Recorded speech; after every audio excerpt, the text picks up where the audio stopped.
A Twinkie is like the manifestation of any of the sins that, whatever your number one sin is, it's a Twinkie. Imagine it being a Twinkie. And so, and then when you're hungry, you present yourself to your sin.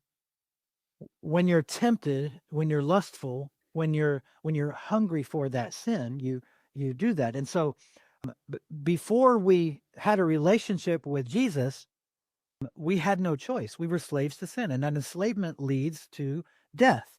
And now that we have a choice about whom we serve, we need to be consciously making the choice of who we're going to enslave ourselves to. Our natural inclination is to fall back into our old patterns and re-enslave ourselves to sin. So who will you serve? You have the choice. If at some point in your life you were living for yourself, and you remember you got to this spot where you're like, I can't do this anymore on my own, and you decided to repent and you turned toward the Lord. You were living for you, and then you repented, you turned toward the Lord, and whatever that looks like for you, whatever that method was for you. Some people say, I asked Jesus into my heart. Some people say that I gave the Lord my heart. Some people say that I prayed the prayer of salvation, which is not in the Bible, but I get it. Like you turned toward the Lord. That's the most important thing. You repented. You're living for you, and then you turn toward the Lord. And then you make the choice of who you're going to serve.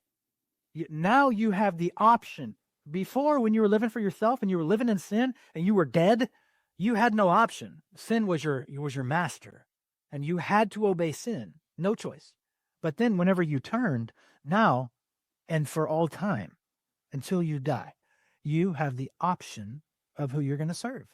You have the option. And our choice about who we serve has significant consequences.